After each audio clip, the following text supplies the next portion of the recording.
ಎತ್ತಿನಹೊಳೆ ಯೋಜನೆಯ ಕಾಮಗಾರಿ ಸಂಪೂರ್ಣ ಕಳಪೆ ಗುಣಮಟ್ಟದಿಂದ ಕೂಡಿದ್ದು ಸಾವಿರಾರು ಕೋಟಿ ರು ಸಾರ್ವಜನಿಕ ಹಣವನ್ನು ದುರುಪಯೋಗ ಪಡಿಸಿಕೊಳ್ಳಲಾಗಿದೆ ಎಂದು ವಿಧಾನ ಪರಿಷತ್ ಸದಸ್ಯ ಸೂರಜ್ ರೇವಣ್ಣ ತೀವ್ರ ಆರೋಪ ಮಾಡಿದರು.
ಎತ್ತಿನಹೊಳೆ ಯೋಜನೆ ನಾಲೆ ಪ್ರದೇಶಕ್ಕೆ ಭೇಟಿ ನೀಡಿ ಪರಿಶೀಲನೆ ನಡೆಸಿ ಮಾತನಾಡಿದ ಅವರು, ಯೋಜನೆಯ ಕಾಮಗಾರಿಯಲ್ಲಿ ಅಗತ್ಯವಿರುವ ಕಬ್ಬಿಣ ಸೇರಿದಂತೆ ಮೂಲಭೂತ ವಸ್ತುಗಳನ್ನು ಬಳಕೆ ಮಾಡದೆ ಅಸಡ್ಡೆಯ ಕಾಮಗಾರಿ ನಡೆಸಲಾಗಿದೆ ಎಂದು ಆರೋಪಿಸಿದ ಅವರು, ಯೋಜನೆಯ 70% ಭಾಗದಲ್ಲಿನ ತಡೆಗೋಡೆಗಳು ಸಂಪೂರ್ಣವಾಗಿ ಕುಸಿದು ಬಿದ್ದಿರುವುದು ಹಾಗೂ ಒಡೆದು ಹೋಗಿರುವುದು ಕಾಮಗಾರಿಯ ಗುಣಮಟ್ಟವನ್ನು ಬಯಲು ಮಾಡುತ್ತಿದೆ ಎಂದರು.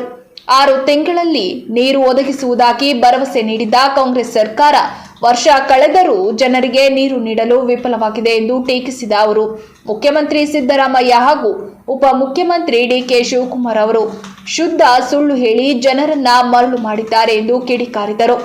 ಎತ್ತಿನಹೊಳೆ ಯೋಜನೆಯ ಹೆಸರಿನಲ್ಲಿ ಸಾವಿರಾರು ಕೋಟಿ ರೂಪಾಯಿ ಹಣವನ್ನು ನೀರಿನಲ್ಲಿ ಹೋಮ ಮಾಡಲಾಗಿದೆ ಎಂದು ಆರೋಪಿಸಿದ ಅವರು, ಎತ್ತಿನಹೊಳೆ ಯೋಜನೆಯ ಹೆಸರಿನಲ್ಲಿ ಸಾವಿರಾರು ಕೋಟಿ ರೂಪಾಯಿ ಹಣವನ್ನು ನೀರಿನಲ್ಲಿ ಹೋಮ ಮಾಡಲಾಗಿದೆ ಎಂದು ಆರೋಪಿಸಿದ ಅವರು, ಇದು ಜನರ ತೆರಿಗೆ ಹಣದ ದೋಚಿಕೆಯೇ ಆಗಿದೆ ಎಂದರು. ಸಕಲೇಶಪುರ ಹಾಗೂ ಆಲೂರು ಭಾಗದ ರೈತರು ಎತ್ತಿನಹೊಳೆ ಯೋಜನೆಗಾಗಿ ತಮ್ಮ ಜಮೀನುಗಳನ್ನು ತ್ಯಾಗ ಮಾಡಿದರು. ಅವರಿಗೆ ಇದುವರೆಗೂ ಸಮರ್ಪಕ ಫಲ ಸಿಕ್ಕಿಲ್ಲ ಎಂದರು. ಕಳಪೆ ಕಾಮಗಾರಿಗೆ ಹೊಣೆಗಾರಿಕೆಯಾದವರ ವಿರುದ್ಧ ಸೂಕ್ತ ತನಿಖೆ ನಡೆಸಿ ಕಠಿಣ ಕ್ರಮ ಕೈಗೊಳ್ಳಬೇಕು ಎಂದು ಸರ್ಕಾರವನ್ನ ಒತ್ತಾಯಿಸಿದರು.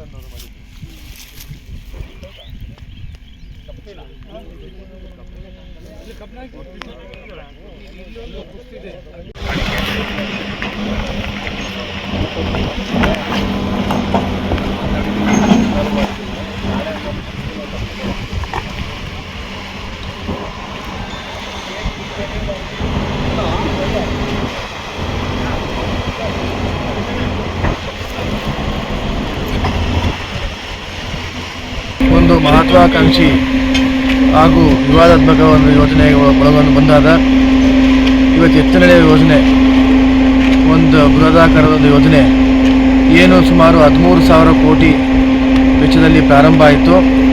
ಅದು ಇವತ್ತು 24,000 ಕೋಟಿಗೆ ಪರಿಷ್ಕೃತ ಆಗಿದೆ. ಇವತ್ತು ನಾವು ಸಾಕಷ್ಟು ಹಳ್ಳಿಗಳ ಮಧ್ಯೆ ಪಾಯಿಂಟ್ಗಳಲ್ಲಿ ವಿಸಿಟ್ ಮಾಡತಕ್ಕ ಸಂದರ್ಭದಲ್ಲಿ ಯಾವ ಮಟ್ಟದ ಕಳಪೆ ಕಾಮಗಾರಿ ನೋಡ್ತಾ ಇದ್ದೀವಿ ಅಂದರೆ, ಮೋಸ್ಟ್ಲಿ ಅಲ್ಲಿ ಐರನ್ ಕಬ್ಬಿಣನ ಪ್ರಾವಿಷನ್ನೇ ಮಾಡಿಲ್ಲ.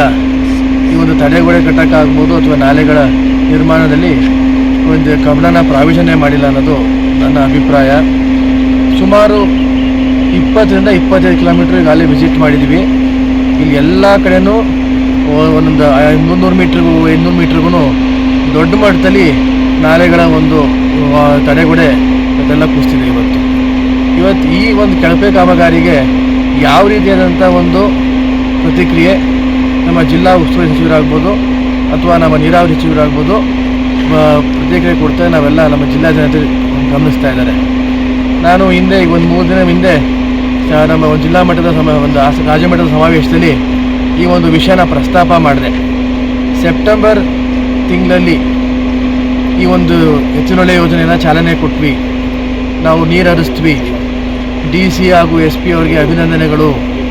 ಇನ್ನು ಕೆಲವೇ 3-4 ತಿಂಗಳಲ್ಲಿ ಅದೇನು ಅರಣ್ಯ ಇಲಾಖೆಯ ತೊಡಕುಗಳಿದ್ದಾವೆ, ಕೇಂದ್ರ ಸರ್ಕಾರದ ಅನುಮತಿ ಬೇಕಾಗಿದೆ, ಅದು ಎಲ್ಲ ಸಾಧಿಸಿ ಕೆಲವೇ 3-4 ತಿಂಗಳಲ್ಲಿ ತುಮಕೂರುವರೆಗೂ ಅಂದರೆ ನಮ್ಮ ಬಯಲುಸೀಮೆ ಜಿಲ್ಲೆಗಳು ಕೂಡ ನೀರನ್ನ ಬದುಕಿಸ್ತೀವಿ. ಈಗ ಸೆಪ್ಟೆಂಬರ್ ಆಯಿತು, ಅಕ್ಟೋಬರ್ ಆಯಿತು, ನವಂಬರ್ ಆಯಿತು, ಡಿಸೆಂಬರ್ ಆಯಿತು, ಈಗ ಜನವರಿ ತಿಂಗಳು ಏನು ಹಂತಕ್ಕೆ ಬಂದಿದ್ದೀವಿ. ಅಂತ್ಯಕ್ಕೆ ಫೆಬ್ರವರಿ ತಿಂಗಳು ಶುರು ಆಗಬೇಕಾಗಿದೆ. ಅಲ್ಲಿ 5 ತಿಂಗಳಾಯಿತು. 5 ತಿಂಗಳಲ್ಲಿ ಈ ಯೋಜನೆ ಚಾಲನೆ ಕೊಟ್ಟಂಥ ನೀರು ಎಲ್ಲೋಯಿತು? ಅದು ನಮ್ಮ ಜನರ ಪ್ರಶ್ನೆ ಆಗಿದೆ. ಈ ನೀರನ್ನ ಯಾಕೆ ಡೈವರ್ಟ್ ಮಾಡಿದ್ರು, ಮತ್ತೆ ನದಿಗೆ ಯಾಕೆ ಹರಿಬಿಟ್ರು, ಯಾಕೆ ಡೈವರ್ಟ್ ಮಾಡೋಂಥ ಒಂದು ಸನ್ನಿವೇಶ ಏನಿತ್ತು? ಆ ಸನ್ನಿವೇಶ ಇಷ್ಟೇ. ಈ ಕಳಪೆ ಕಾಮಗಾರಿನ ನಾವು ವೀಕ್ಷಣೆ ಮಾಡಿದ ಸಂದರ್ಭದಲ್ಲಿ ಸಾಕಷ್ಟು ಭಾಗಗಳಲ್ಲಿ, ಒಂದು ಕಡೆ 2 ಕಡೆ 100 ಭಾಗಗಳಲ್ಲಿ ಈ ಒಂದು ಯೋಜನೆ ಸಂಪೂರ್ಣ ವಿಫಲವಾದ ಯೋಜನೆ. ನಮ್ಮ ಏನು ನಮ್ಮ ರಾಜ್ಯದ ಪ್ರಜೆಗಳ ಒಂದು ಟ್ಯಾಕ್ಸ್ ಏನಿದೆ ಅದು ಇಲ್ಲೇ ಹರಿದು ಹೋಗ್ತಾ ಇದೆ. ನೀರು ಹರಿದು ಹೋಗ್ತಿಲ್ಲ, ಟ್ಯಾಕ್ಸೇ ಹರಿದು ಹೋಗ್ತಿದೆ ಅಂತ ಈ ಸಂದರ್ಭದಲ್ಲಿ ಹೇಳೋಕ್ಕೆ ಬಯಸ್ತೀನಿ. ನಮ್ಮ ರಾಜ್ಯದ ಉಪಮುಖ್ಯಮಂತ್ರಿಗಳು ಹೇಳ್ತಾರೆ, ಅದನ್ನು ಅಕ್ಬರ್ ಬೀರ್ಬಲ್ ಕಥೆ ಹೇಳ್ತಾಯಿದ್ರು. ಕಣ್ಣಲ್ಲಿ ನೋಡಿದ್ದು ಸತ್ಯ, ಕಿವಿಯಲ್ಲಿ ಕೇಳಿದ್ದು ಸುಳ್ಳು ಅಂತ. ಅದಕ್ಕೆ ನಾವೇ ಈಗ ಕಣ್ಣಲ್ಲಿ ನೋಡೋಣ ಅಂತ ಬಂದ್ವಿ ಯಾವುದು ಸತ್ಯ ಇದೆ ಅಂತ. ಈಗ ಸತ್ಯ ಗೊತ್ತಾಗ್ತಾ ಇದೆ. ಅದು ಎತ್ತಿನೊಳೆ ಯೋಜನೆಯ ಕಳಪೆ ಕಾಮಗಾರಿ, ಕಾಂಟ್ರಾಕ್ಟರ್ಗಳ ಕಮಿಷನ್ನು ಇವತ್ತು ಯಾವ ಮಟ್ಟದಲ್ಲಿ ಎದ್ದು ಕಾಣ್ತಾ ಇದೆ ಅಂತ ಈ ರಾಜ್ಯಕ್ಕೆ, ನಮ್ಮ ಹಾಸನ ಜಿಲ್ಲೆಯ ಜನತೆಗೆ ದಯಮಾಡಿ ಸುಳ್ಳು ಹೇಳೋದು ಬಿಡಿ. ಈ ಒಂದು ಏನು ಸರ್ಕಾರಿ ಸೇವೆಗಳ ಸಮರ್ಪಣಾ ಸಮಾರಂಭ ಅಂತ ಏನೊಂದು ಸಮಾವೇಶ ಮಾಡಿದ್ರಿ, ಅದು ಯಾವ ಪ್ರಯೋಜನಕ್ಕೋಸ್ಕರ ಮಾಡಿದ್ರಿ, ಯಾವ ಹಿತಾಸಕ್ತಿಗೋಸ್ಕರ ಮಾಡಿದ್ರಿ, ಯಾವುದೇ ರೀತಿಯಾದಂಥ ಜನಪರವಾದಂಥ ಕಾರ್ಯಗಳು ಕೆಲಸಗಳು ಕಾಣ್ತಾ ಇಲ್ಲ. ಈ ಸುಳ್ಳು ಹೇಳೋದನ್ನ ಮೊದಲು ಬಿಡಬೇಕು ಅಂತ ದಯಮಾಡಿ ಅತಿ ಶೀಘ್ರದಲ್ಲೇ ನೀರಾವರಿ ಸಚಿವರು DK ಶಿವಕುಮಾರ್ ಅವರು ಬಂದು ಈ ಜಾಗಗಳಲ್ಲಿ ಭೇಟಿ ಕೊಡಬೇಕು. ಇಲ್ಲಾದಂಥ ಅನ್ಯಾಯನ, ನಮ್ಮ ರಾಜ್ಯದ ಜನತೆಯ ತೆರಿಗೆನ ಇಲ್ಲಿ ವೆಚ್ಚ ಆಗ್ತಿರೋದನ್ನ ಅವರು ದಯಮಾಡಿ ಗಮನಿಸಬೇಕು ಅಂತ ನಾನು ಹೇಳೋಕ್ಕೆ ಬಯಸ್ತೀನಿ. ಬರ್ತೀನಿ ಮುಂಚೆ ನೀವು ರೆಡಿ ಆಗಬೇಕು, ನಮ್ಮ ಗಾಡಿ ಮುಂದೆ ಹೋಗ್ಬೇಕು.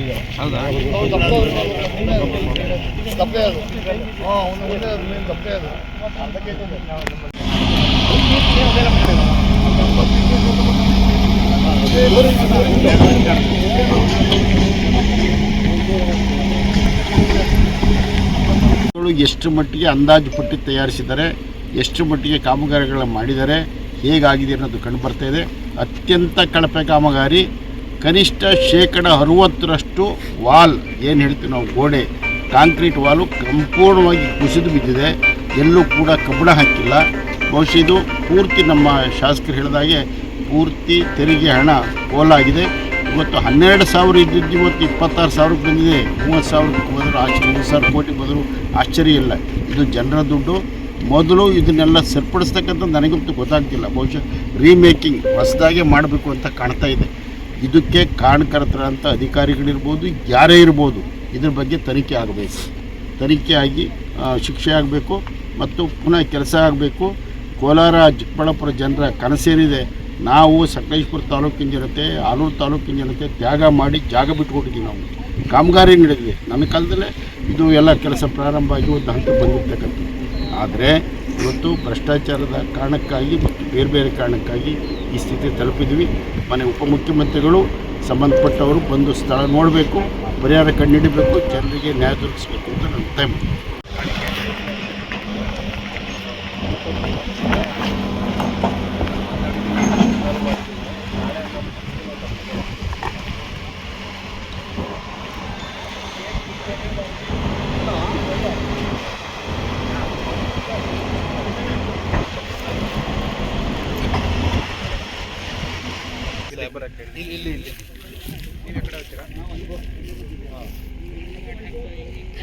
ಈ ಸೈಡಿಗೆ ನಿಂತ್ಕೊಂಡ್ರೆ ಕವರ್ ಆಗುತ್ತೆ.